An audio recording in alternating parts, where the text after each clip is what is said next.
на русском, но мне трудно. Мои сотрудники мне сказали, что я должен делать это на английском. Значит, это будет на английском. Okay, so I'm going to talk about different cultures and how people play games and how they pay. So basically, how can you customize your game and how can you customize the payment options so that you can make money from your audience. First, a little bit about Payment Wall. We basically, our payment solution, we aggregate many payment options from around the world. So we have a lot of experience working with different kinds of payment solutions. And we currently work with 75 plus payment solutions. We have about 1,000 plus merchants. So this is the result of our experience. This presentation is the result of our experience with all these customers that we've been working with. They're from different sizes, different markets. Some of them are social games, some of them are MMOs, some of them are dating sites. So we observed how these companies engage their audiences and monetize them. Something interesting is the size of a game or size of an audience. Most people think if you have a big game, you can make a lot of money. If you get 1 million users, you're going to make a lot of money. You're going to be a millionaire overnight. Well, what we realized was that was not true. Unfortunately, if you have a big game, that doesn't necessarily mean you're going to make a lot of money. You have to do some things right. And that thing is engaging your users. So we evaluate games, dating sites, various kinds of content in terms of their engagement factor. So we rate the games when they first go live, before they go live, with this engagement factor rating from 1 to 10. And then based on that, we set our expectations internally and we try to figure out if they're gonna satisfy our expected engagement factor rating with the monetization. So what we're preaching is basically the basic formula of success is 2 things. One is creating engaging content and then marketing that content to the right people. This is not something we do, this is something that the game developers do, so you're gonna have to do this on your own. But we have deduced a few things that can help you in this process. So how do you make sure your content is gonna be engaging? So if you look at different regions in the world, you'll see that social demographics plays a lot in how you can engage your audiences. And there's different kinds of people looking for different kinds of content. So if you can address people's needs, then you can monetize them well. So if you look at the United States, for example, there are these kinds of people. You have desperate housewives. These are people who have had kids or who are grandmothers. They're home, they're bored, their husband is doing something else, and they want to play games, they want to engage themselves with something, keep themselves busy. So if you can accommodate them with a game, then you can make money. Then you have gamer geeks. You have these geeky guys staying at home, playing MMOs. So if you can create an engaging MMO, you can monetize that well with that audience. But you have to first market that game to that right audience. So you have to find where these gamer geeks are, and you have to get them to find your game, and then you can get them to pay. You have a lot of people slacking off at work. They go on Facebook and they play social games. When we look at our traffic patterns, we see these people coming alive at 9 o'clock or 10 o'clock in the morning when they get bored from work. And they play the games until 6 p.m. They leave work, they go home, and then they come back again to check what's going on with their farm. They come back to check, what's going on with their airport or whatever game they're playing. So then finally, for dating sites, we see Friday nights as a really popular night. Guys come back online and they're looking for mates. So they start paying money because they're desperate. They're looking for the girl of their life or whatever. So if you can create a dating site or content that appeals to these people who are looking for something on Friday night, you can monetize them. Again, if you look at around the world, you see different patterns. We saw that in China, for example, there's a lot of gamer geeks. A large population in China actually falls in that category. In Russia, you have desperate housewives again, and also gamer geeks. In Turkey, you have internet cafe users. That's a unique one. So this is a different kind of engagement. Turkish users go to internet cafes and they share a computer screen. So they have 4 guys watching a computer screen, and they're playing the same game together, or they're commenting on the game and stuff. So if you want to engage these users, then you have to get them from internet cafes. So you have to find a distribution channel that's going to distribute the games to these internet cafes. Okay, so let's move on. So different genders. So you have to pick an audience. Are you creating your game for a female audience? Are you creating the game for a male audience? Based on that, you need to find different ways to engage that user. Again, age. If you're trying to appeal to a teenager, then the game is going to have different kinds of engagement. If you're trying to appeal to an older male, let's say demographic, then you're going to have to go more strategy. So things that are going to be interesting to someone who's older, who's lived 30 years and who's experienced different things and so on. So finally, location. Different cultures look for different things. What we deduce, for example, based on our limited data, is that American female audiences, for example, like to collect stuff. So if you create a game around collecting behavior, then you can be very successful. They like to hoard things. They like to collect coins. They like to collect eggs. They like to collect different kinds of stuff. Asian culture, for example, likes to go for differentiation. They want to be unique. They want to be the best. They want to buy items that are very unique that they can only buy. Finally, Middle Eastern women, we realized, based on our data, like to pay money for things that allow them to learn more and fulfill their, fulfill their learning desires. Okay, so if you're creating a game, you just have to look at those factors, and then the basic theory that explains it actually is the Maslow's hierarchy of needs. So you have to pick one category here, or a few categories here, look at your audience, and then find ways to engage them, and then finally figure out how you can get these people to pay. So how do people pay? That's the other part of the presentation. So I want to talk about how different people pay in different parts of the world and what you can do to get people to pay more. So these are the different things that we deduced and we do currently to encourage users to pay more. So we like to adjust the pricing based on the local pricing. We like to also make available local payment options. We like to give bonuses, incentives, and discounts for each different region because they behave differently to different discounts and so on.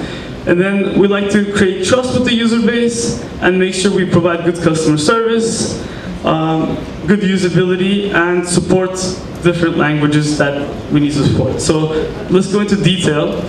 So this is the GDP per capita across the world from different regions. USA 47K, China 4K, Russia 10K, Turkey 10K. As you can see, most countries have different spending behaviors. Americans like to spend their money on housing. They don't really like to, but they have to. The Chinese, they actually save a lot of money, so they put most of their money in their bank accounts. If you look across the board though, you will see that entertainment expense is about 5% of their income. So entertainment is common across all cultures. There's no variation. They spend 5% of their disposable income on entertainment. So all the game developers here, if you are game developers, are competing for that entertainment 5%. So if you look at an American user, they have 4K available, and Indonesian has $240 available per month. $235 of that 4K is dedicated to entertainment in the United States, and only $14 is dedicated to entertainment in Indonesia. So if you're targeting Indonesian users, the maximum amount of money you're going to be able to make is going to be $14. But if you're targeting an American user, it's going to cost you more to acquire that user, but you'll be able to get up to $235. So whenever you're picking your audience, this is something you should keep in mind. Then you have to price things relatively according to these people. So if you have an American user, they'll be paying about $1,000 for rent, about 1/4 of their income for rent. They'll be paying about $5 for a Big Mac and about $2.50 for a loaf of bread, and maybe about $1 for water. Now, an Indonesian person is going to pay differently. So if you price your items according to Americans, then you're not going to be able to get anybody to pay because they won't be able to afford it. So if you have Indonesians on your game, and if you don't change your pricing for them, they're going to have to pay their rent for your 1 month subscription, or they're going to have to pay their rent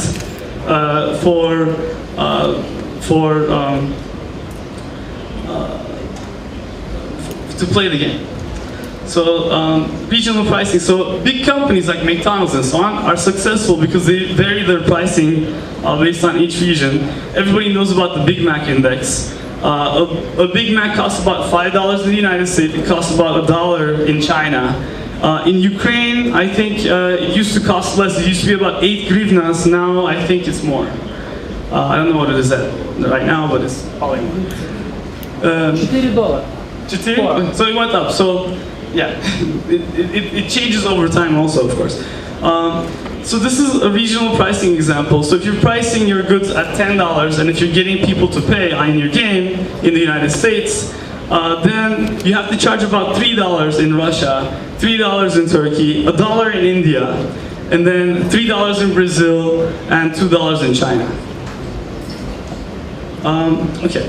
So finally, if you don't have the payment options available in that country, you're not going to be able to take the payments. So for each audience, you need to have the right payment options. If you look at kids in the United States or developed nations, they behave almost the same way as adults in developing nations because they don't have access to credit cards, and they usually use prepaid cards and mobile phones. So Indonesians and kids in the United States are going to have the same payment behavior, but you're going to need different payment brands in different countries. Based on our observations, based on our internal data, we saw that men in the UK had different payment behaviors compared to women in the UK.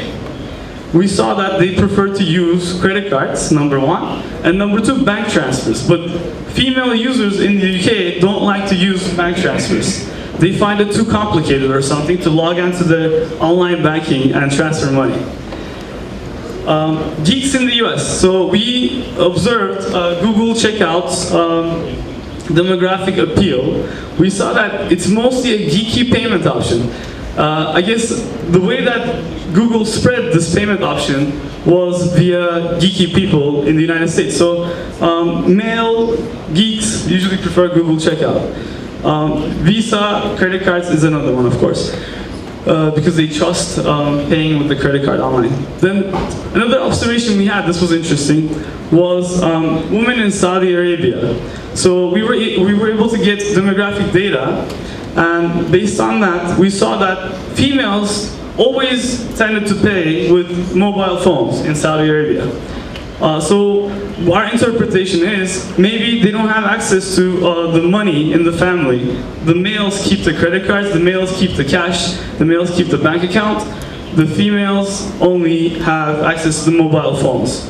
So that was our assumption. Then we realized also there's a high number of Filipino users in Saudi Arabia. So there's a large number of Filipino workers living in Saudi Arabian households, and they don't have credit cards, they don't have bank accounts. The only way that they can pay is with their mobile phones. And these people actually tend to play the games that are popular in the Philippines, because social games especially, they spread via Facebook, from their friends in the Philippines onto these foreign workers that live in Saudi Arabia. So finally, the housewives in the United States, PayPal is the #1 option. Now, does anybody know why PayPal is the #1 option in the United States for females? No? No? Okay. It's actually eBay. eBay is the reason. So eBay was like an addicting thing for women in the United States in the past 10 years. They were shopping online for everything on eBay. So online shopping was equal to PayPal and eBay. So that's why PayPal is #1. And 2, actually American women have access to checks. They control the spending power of the American household.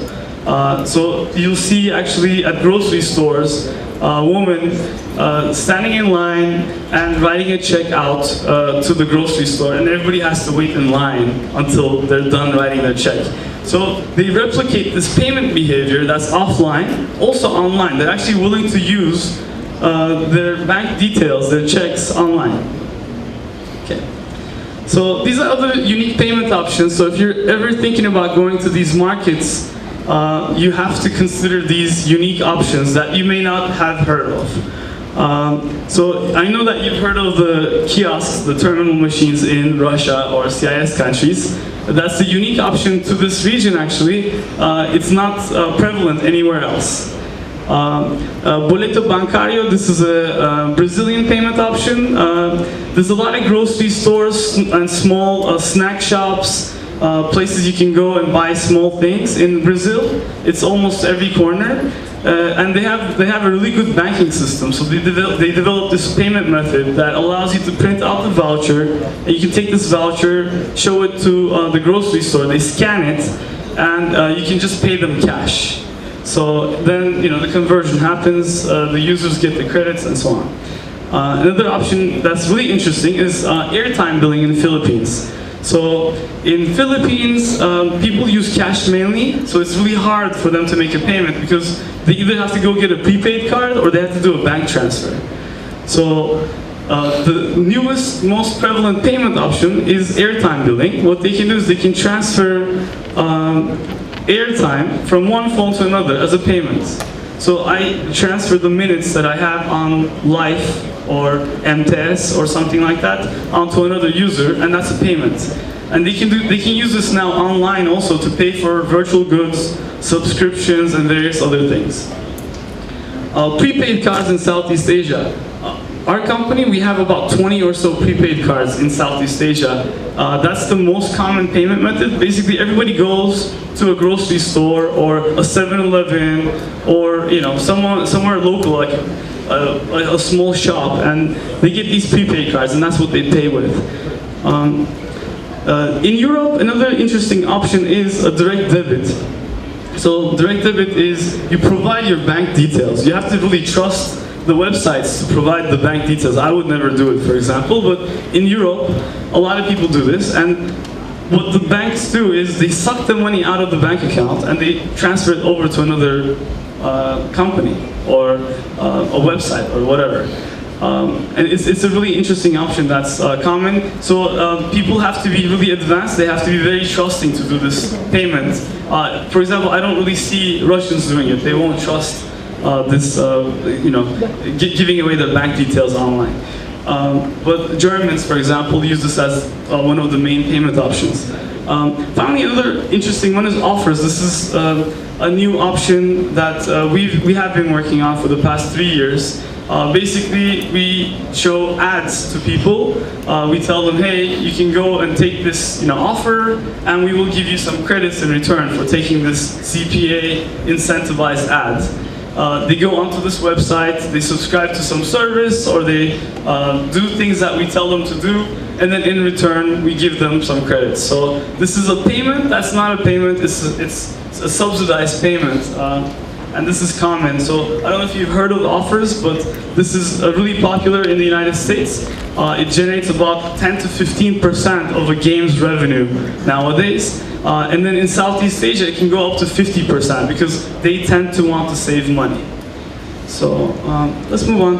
So bonuses and incentives. So if you really want to incentivize your user base to make payments, you have to incentivize them with bonuses. Or run special promotions, give them special deals, create happy hours, and create this atmosphere for people to spend money.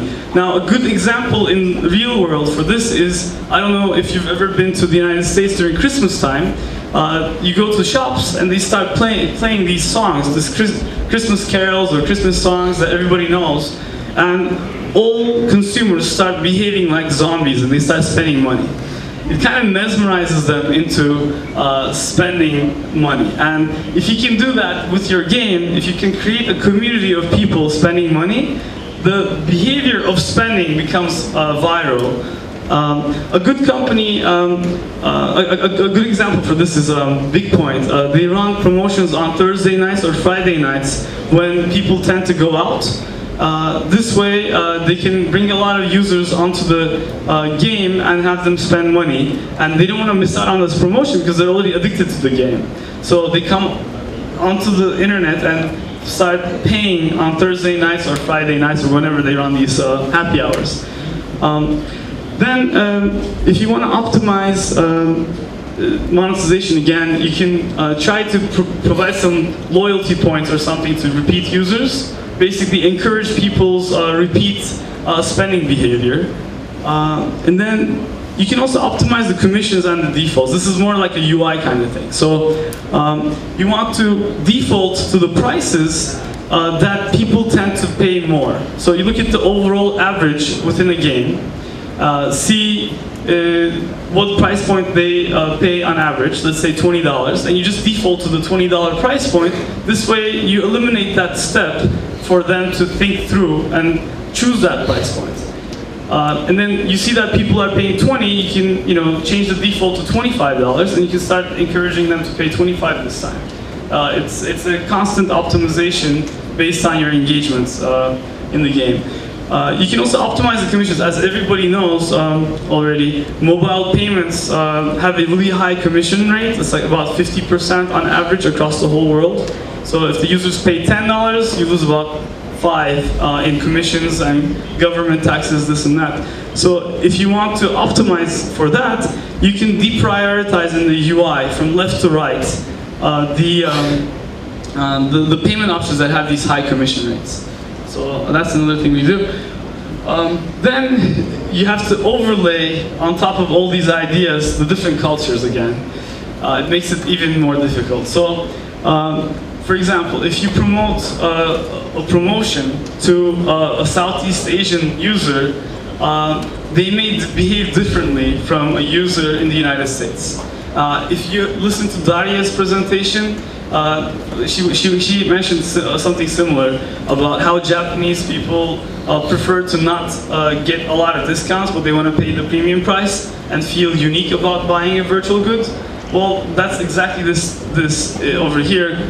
You have to really think about the culture that you're doing all these things for before you do it. Otherwise, you might end up discounting something and for no reason. They may not even buy it.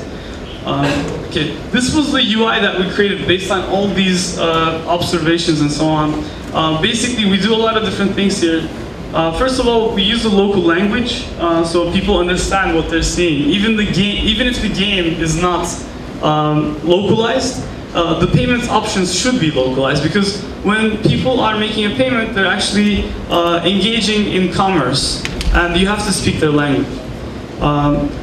The second thing we do is we use local currency. So some game companies we observe this quite often, they're American and they forget that Europeans pay in euros or they understand euros, or they simply ignore it. So that's a really bad approach. If you are trying to process payments and collect money, you should serve the users in their local currency. Then, as you can see, you can order the different payment options according to various different things you want to optimize for, and so on, and the bonuses, of course. Let's move on. So trust and sustenance. So one is fraud prevention, and the second one is providing a good multilingual customer service experience to your user base. So one, the UI of the payment screen needs to look very trustworthy. You're trying to collect money from them. Just put yourself in the shoes of the user. Would you pay money in a store that looks totally trashed out with graffiti on the walls and so on? Or would you feel more comfortable, paying at a high-end boutique? Well, exactly the same thing applies to your game. The payments page needs to look really clean, really easy to use, navigate, and understand, plus trustworthy.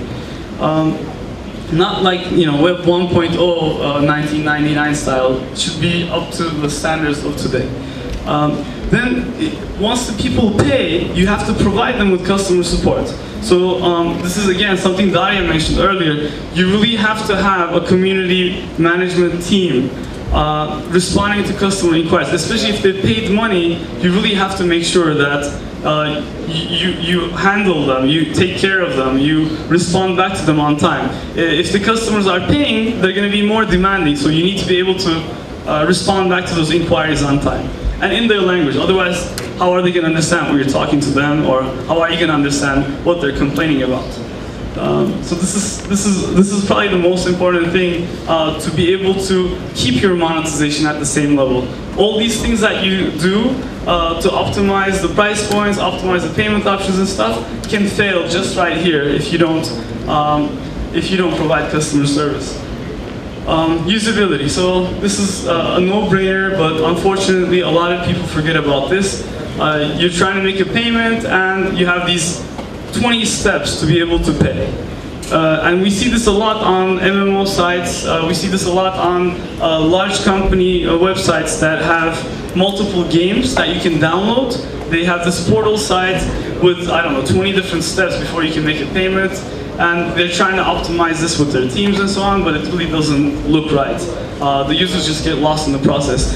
Then finally, having these pop-up windows that keep popping up over and over again to be able to get the people to pay. That also doesn't work out. With each additional step or new window that you add, your conversion rate is going to drop by 15 to 30%. And this is based on our observations. Each time we improve the usability of the payments flow, we see an increase in payments, and the game companies get surprised. They're like, why did it go up? Did we change something in the game? Was that the reason why this happened? Well, not necessarily. The payment page was terrible, and we just reduced the number of steps, and that's why the payments are now happening. Consistent design. These are some UIs that we created. Again, you don't want the payment page to look like a hack job, meaning you took like some zombie's arm and put it on like another person or something like that. You want to make sure that everything flows perfectly. The payment page is still consistent with the design, the look and feel of the game. If you do this, again, you can optimize and increase your revenues. These are some UIs we created. And moving on, localization. Again, I talked about this. If you localize the UI, if you provide the payments in the local language, you're going to have an increase in payments, even if your game is not localized. Because people tend to play games that they don't understand fully. They're basically navigating by clicking, or they understand the logic of the game, but when it comes to making a payment, they have to understand how much something costs. Think about yourself going into a foreign country, you're visiting China, let's say, the whole, you don't understand anything about what you're doing when you're making a payment. Well, you don't want to have that experience basically for your users. Okay, this is a custom UI that we created for Meteor Games' Island Paradise game. This UI actually is one of our success stories because it generated close to 500,000 plus for the game that it didn't produce before. The game only had custom price points and bonuses and so on for the US audience because Meteor Games is an LA-based company, so they had focused on that, but we observed that they had a lot of traffic coming from France, a lot of traffic coming from Germany. So we customized the payment options for the European Union. As you can see, the payment options change. The currency changes, the language also changes. But we also changed the language of the UI. So in German it says Meteor Credits Kaufen, and then in English, it says buy Meteor Credits. It just varies based on where the users are coming from. Okay, so that's about it. So basically, as Payment Mall, we're trying to help companies process payments from abroad. I think that there's a big market out there for Russian developers, and I highly encourage everybody to think about launching your games in different countries. There's a lot of different regions out there, and there's a lot more money to be made outside of the CIS region. So just break the boundaries and go for it, and we'll do our best to help you if you ever decide to launch your games in foreign countries in various ways. And there's also a lot of distribution companies now you can work with that have a lot of different payment options incorporated into them. So you can also talk to them so they can help you with the marketing side plus the payment option side. But if you want to do it yourself, then there's companies like us, or there's companies in the space that compete with us and so on that you can use. So just basically go for it and launch your games in foreign markets, see how it performs. That's about it. So any questions? Здравствуйте, меня зовут Денис. Среди ваших клиентов я видел Википедию. Можете объяснить, что вы для них сделали, как помогли? We're basically helping Wikipedia for collecting donations. Oh, we're helping Wikipedia for collecting donations in different markets. So it's not a game company, obviously, but it's a donation. The problem is you have to be able to collect donations from various countries, and that needs to be optimized and so on. So that's what that is. Thank you.